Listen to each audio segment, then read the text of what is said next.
Ten greatest warriors that ever lived. Take a deep breath and get ready to discover 10 of the greatest and most famous fighters in history are those who are considered great warriors who ever lived. Welcome to the 10 Hot Topic videos. We have researched for you, like the 10 Hot Topic team, about what we think which fighter would come into this list. William Wallace. Sir William Wallace was a great leader in the Scottish Independence Wars. Also, he was a landowner in Scotland who became Guardian of Scotland.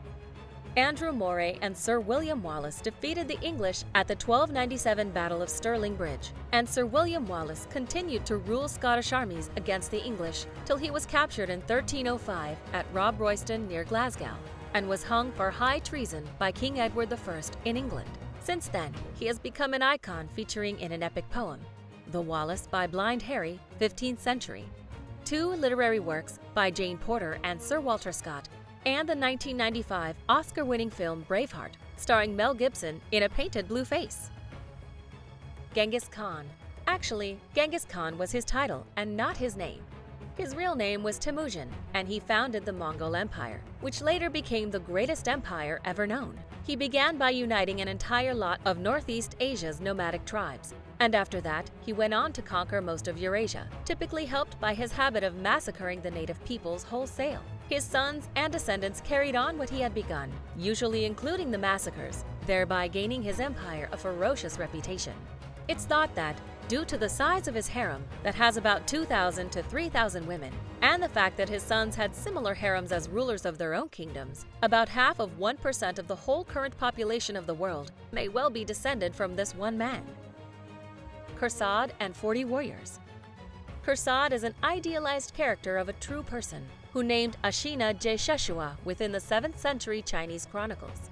After a lot of battles between the Gok Turks and the Chinese hordes, a lot of Turkic generals, in exchange for their families' freedom and liberty, were taken as prisoners or were forced to serve and lead Chinese armies.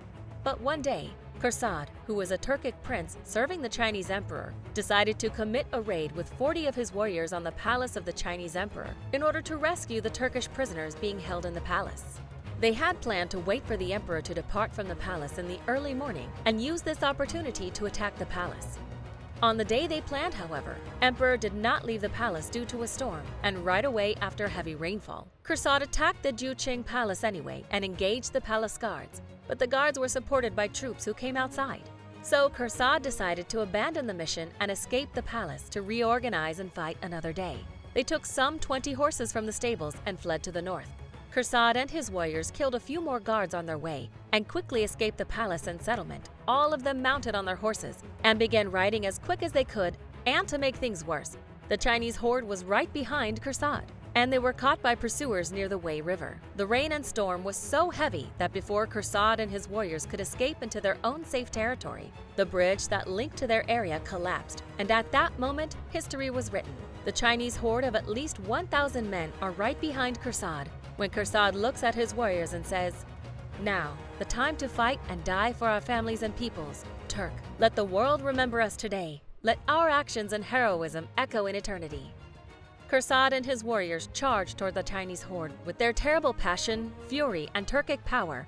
Helmets break, blades clash, shields shatter, and hundreds of Chinese men fall with just a few Turkic casualties. So the Chinese sends additional forces to the west. Then Kursad and his warriors became fallen heroes from hundreds of Chinese arrows. And the Chinese emperor wants the corpse of Kursad to be broken into pieces and each part of his body hanged on public places where Turks live.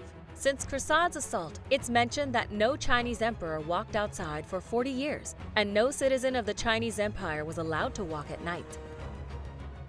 Saladin. Salah ad-Din Yusuf ibn Ayyub, well known as Saladin, who was the founder of Ayyubid dynasty and the first sultan of Egypt and Syria, a Kurdish Muslim who ruled the Islam armies victoriously against the European Crusaders. At its height, his empire covered a large part of North Africa and a part of the Middle East too. Born as a commoner, he worked his way up the ranks of the government by military successes. he became a vizier of the Caliph al-Adid. After the caliph's death in 1171, he started to take over the government at the same time, and personally leading great military campaigns that led him in being proclaimed the Sultan of Egypt and Syria in 1175. In spite of his warlike tendencies, his noble and chivalrous behavior gained the respect of even the Christian crusaders, to whom he was a nemesis, and when he died, he had delivered most of his wealth away to his subjects. Attila the Hun.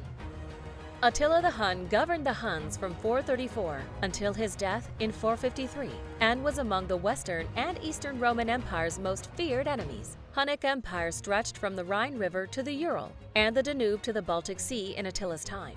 The bane of said Roman Empire's existence, he crossed the river Danube 2 times to plunder the Balkans, crossed the Rhine River to invade France, historical day Gaul, and ruined the northern provinces of Italy with the primary that he was defeated at Constantinople, now Istanbul, the second at Aurelianum, now Orleans, and the third at Rome. The Romans were likely rather relaxed that he had died before he could try again with some of the other campaigns which he had planned.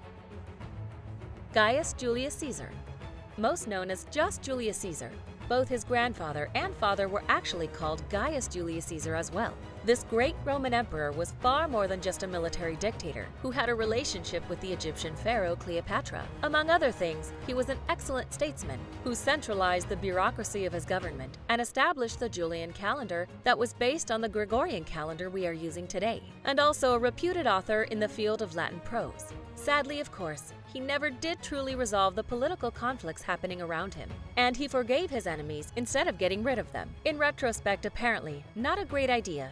And as an outcome, when things got so hot under the collar that he was killed, around 60 people took part and he was knifed 23 times. Apparently, most reports say that he didn't say anything as it happened, with some claiming he said, "You too, child?" but none claiming anything about Brutus. It is thought that Shakespeare perpetuated that one in his play, just because the phrase was famous when he wrote it. Spartacus. Spartacus, a Thracian gladiator, was amongst 5 slave leaders who ruled the revolt in the Third Servile War against the Roman Republic. Though details of his life are missing and surviving records typically contradictory, all agree that he was a former gladiator and an exceptional military leader. General acceptance is that he fought as a Roman soldier. However, having fallen from grace, he was created into a slave and sent to be a gladiator, though some assume that he fought on the other side and was taken away as a captive. Then he planned an escape with some other slaves, and though the plan was betrayed, but succeeded in obtaining a way, forming an army and waging war on his erstwhile captors. His story has obviously caught the imagination of many storytellers over the years, resulting in many films, books, etc. But he and his fellow leaders have been described as rather more altruistic than they really were. Consistent with the records that do exist, they committed many atrocities themselves within the course of the fighting, and they never claimed to be trying to finish slavery in general. It absolutely was their own freedom they were after. Mehmed the Conqueror. Mehmed II, also known as the Conqueror, is one of the most famous Ottoman sultans and a great military leader. He conquered Constantinople and captured the territories in Anatolia and the Balkans that consisted of the Ottoman Empire's heartland for the next 4 centuries. Mehmed II ruled over the Ottoman for a short time, from 1444 to 1446 after his father. After that time, Sultan Murad II renounced the throne. However, when he died, Mehmed II dominated the Ottoman Empire from 1451 to 1481. He was a genius statesman and a military leader who was also interested in fine arts, literature, and monumental architecture. He was cultivated by famous scholar Aksemseddin, and he was speaking 7 languages fluently, according to Ottoman historians. Sultan Mehmed II stroked down the Byzantine Empire by conquering Constantinople, now Istanbul. So he consolidated the Ottoman Empire and finished the Middle Age. He got the name Conqueror after the conquest of Istanbul on the 29th of May, 1453. The conquest of Istanbul was the end of the Byzantine Empire. After the conquest, Mehmed the Conqueror marched toward Morea and conquered the Greek cities one after another.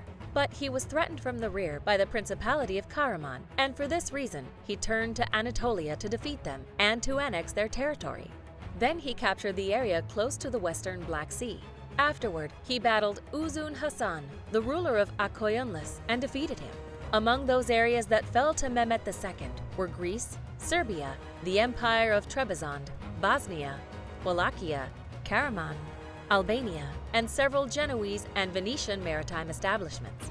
He governed the Ottoman Empire for 30 years and joined 25 campaigns himself. He was a very brave soldier and a very strict statesman. He died on the 3rd of May, 1481, and was buried in Fatih Tomb, near the Mosque of Fatih in Istanbul. After the great emperor's death, the Ottoman Empire stayed culturally and geographically strong. Alexander the Great. Alexander III of Macedon dominated his ancient Hellenic state of Macedon for 13 years. Throughout that, he built one of the ancient world's greatest, albeit short-lived empires, and was one of the most thriving military leaders in history, being unbeaten in battle.